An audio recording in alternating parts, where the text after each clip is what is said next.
जाए कहीं से, सिलेक्शन हो या यहीं से, यूथ का कौन। हेलो बच्चों, welcome to UPSC start learning point. आज पढ़ेंगे हम लोग जो टॉपिक है 12th का, वो है मोलरता और मोललता, अर्थात कह सकते हैं मोलरिटी मोललिटी। दोनों को इजी तरीके से पहले डिफिनेशन को लर्न करेंगे, उसके बाद कैसे उसका कैलकुलेशन होगा क्वेश्चन, उसके बारे में भी बात करेंगे। देखना ध्यान से, थोड़ा समझना उसको अच्छे से और नोट भी करते जाना। सबसे पहले जो हम लोग पढ़े थे, अभी क्या क्या पढ़े हैं, नॉर्मलता पढ़े हैं। ओके, नॉर्मलता के बाद जो यानी उसके बाद फिर उसके पहले परसेंटेज पढ़े थे। अब इसके बाद जो पढ़ने जा रहे हैं अगला टॉपिक यानी मोलरता मोलरिटी। इसका परिभाषा सिंपल से समझा जाए इजीली तो कैसे उसको समझा जा सकता है, देखना ध्यान से। यानी बात कहा जाए कि किसी बिलियन के 1 लीटर आयतन में उपस्थित विलेय पदार्थ के मोलों की संख्या को उस बिलियन की मोलरता कहते हैं।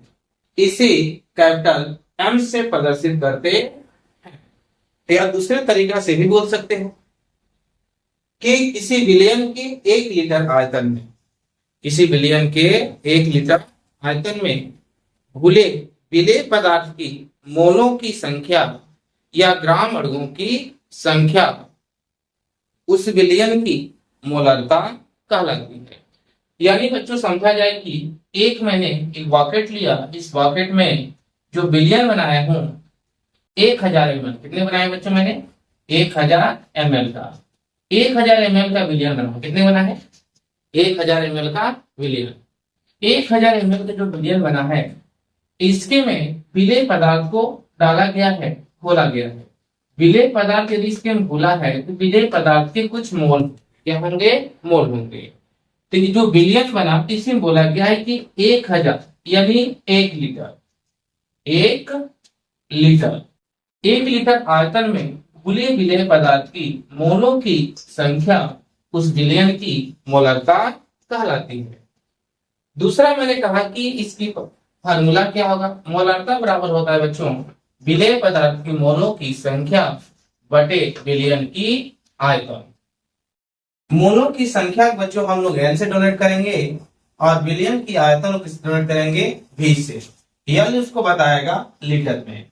अर्थात मोलरता बराबर हो गया मोलों की संख्या बटे क्या लिखेंगे, बिलियन का आयतन। अब बिलियन का आयतन जो लीटर में था, आप इसे ml पे रखेंगे तो लिखेंगे n into 1000 by v ml, यानी 1000 का मल्टीप्लाई करा देंगे। अब जानते हैं कि जो मोल बराबर होता है पदार्थ का द्रव्यमान बटे यौगिक का परमाणु भार। तो परमाणु भार को हम लोग MWT यानी मॉलिक्यूलर वेट और द्रव्यमान को स्मॉल w से डोनेट करेंगे। यानी यहाँ हो गया small w by MWT into v into 1000। ये हम लोग सिंपल से इसकी परिभाषा के बाद में हो रहा था। अगर सिंपल सी बात समझे तो अच्छे से समझना एक एक चीज को। जैसे मैंने कहा, देखना ध्यान से, जैसे मैंने कहा मान लो कि ये जो बिलियन रहा होगा 1 लीटर का, भाई बिलियन बना नहीं है, अभी क्या है सिर्फ पानी है। आइए जो नमक है, मान लो ये विलायक है, क्या है नमक है, नहीं विलेय। इसके कुछ पार्टिकल्स होंगे जो कण होंगे, इसके अणु होंगे, इन्हीं अणुओं की संख्या की बात हो रही है। मैंने इसको डाल दिया, डालने के बाद इसको मैंने मिला दिया, जैसे मिल गया, अब मिलने के बाद ये बन गया बिलियन। क्या बन गया, 1 बिलियन। जो बिलियन बना है कितने बना है, 1 लीटर का। कितने बना है, 1 लीटर के। 1 लीटर में इसके में जो मैंने विलेय के कण घोले, जो विलेय कण घोले हैं, इसकी कणों की संख्या को हम लोग क्या बोलते हैं, तो यही बोला गया परिभाषा क्या बना कि किसी बिलियन के 1 लीटर आयतन में घुले विलेय पदार्थ की मोलों की संख्या या ग्राम अणुओं की संख्या उस विलयन की मोलरता कहलाती है। मोलरता बराबर होता है विलेय पदार्थ की मोलों की संख्या बटे विलयन का आयतन। और उसके बाद आगे देखना समझना फार्मूला क्या बन रहा है उसके बारे में हम लोग देखते हैं। अब यहाँ से फार्मूला जो बन गया नहीं, मोलरता हम लोग कैपिटल एम से प्रकट करते हैं। मोलरता बराबर हो गया W into 1000 by molecular weight अर्थात परमाणु भार।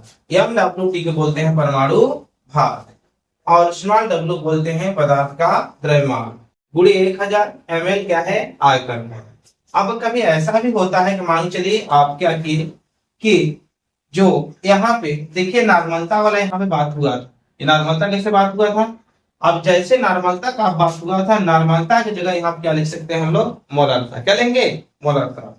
अब यहाँ पे नॉर्मलता जो लिया गया था, नॉर्मलता का स्थान हम क्या लिख सकते हैं मोलरता, क्योंकि नॉर्मलता वाला कराए हैं, नॉर्मलता से ही रिलेट कीजिए मोलरता। सेम बस n की जगह क्या बच्चों है चेंज हो जाएगा, क्या हो जाएगा यहाँ पे m, जहां n है वहां क्या हो जाएगा m। सेम केस है, आपको नॉर्मलता से पहले दिखा रहा हूं, पहले आप पढ़े थे इसको। सेम चीज मैंने क्या कहा कि इस जो बकेट है चाहे ग्लास है, इस ग्लास में जो विलयन पड़ा हुआ है इसकी नॉर्मल, इसकी जो मोलरता क्या है mm है, यानी इसकी आयतन क्या है V1 है। और यहाँ पे जो पड़ा हुआ है ग्लास है दूसरा, दूसरे ग्लास में जो विलयन पड़ा है इसकी मोलरता कितनी है M2 और इसकी आयतन कितनी है V2। यानी पहले वाले के M1 हो गई मोलरता V1 हो गई और दूसरे वाले के M2 और क्या हो गई V2। आपने इस ग्लास को उठाया और इसके में पलट दिया और इस ग्लास को उठाया इसके में पलट दिया, जब दोनों मिले एक विलयन ए बना। पूछेगा कि इस विलयन की मोलरता कितनी होगी। हो सकता है कि इन देखिए 1 2 3 3 वैल्यू दिया है ना, कुल मिलाकर 3 वैल्यू में से इसे 2 2 4 2 6 वैल्यू है, 6 में से आपको 5 देगा, एक पूछेगा, 6 में से 5 देगा और एक पूछेगा। इसको कैसे लगाएंगे उसको ध्यान से देखना। अब समझना, जैसे उसके लिए फार्मूला बनाओगे तो वही लगाओगे कि जो M3 और V3 बराबर लिखोगे, यानी M1 उसके बाद क्या लिखोगे V1 प्लस M2 और क्या लिखोगे V2 लिखोगे। और यहाँ पे ध्यान रखना कि हम जानते हैं कि जो V3 बराबर क्या होता है, यानी V1 प्लस क्या है V2। यहाँ कुछ आप भरोगे तो भर सकते हो, यानी M3 बराबर क्या लिखोगे V1 प्लस V2 बराबर यानी M1 और V1 प्लस M2 क्या लिखोगे V2।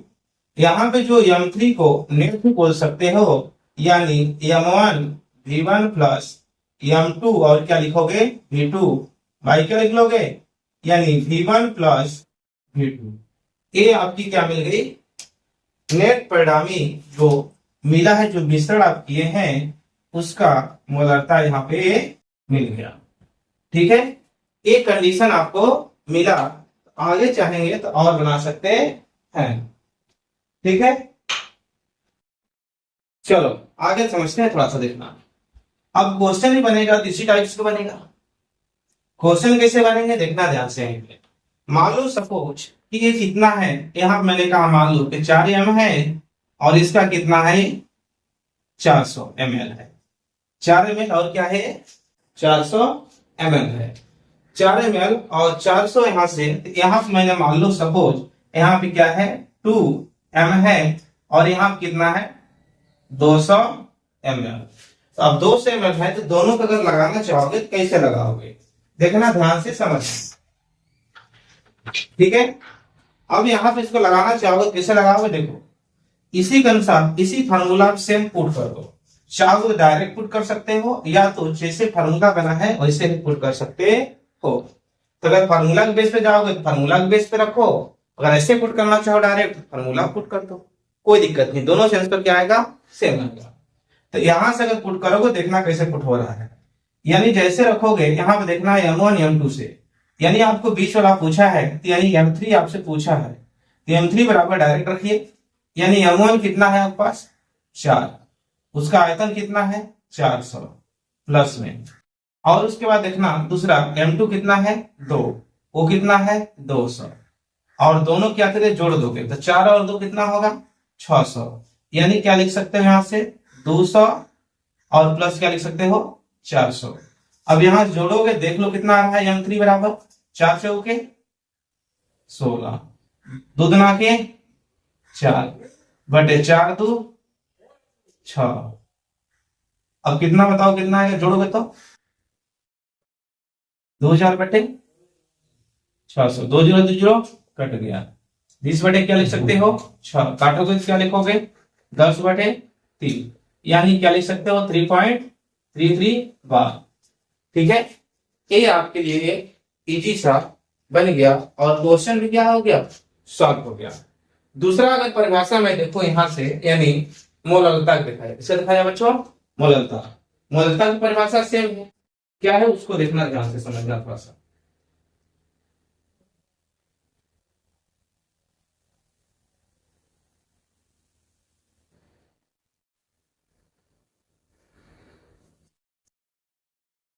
तुम देखो मोललता की, मोललता क्या दिया, देखो मोललता दिया है नहीं, मोलल्टी अर्थात यहाँ पे परिभाषा उसका कैसे बनेगा उसको भी देखना ध्यान से।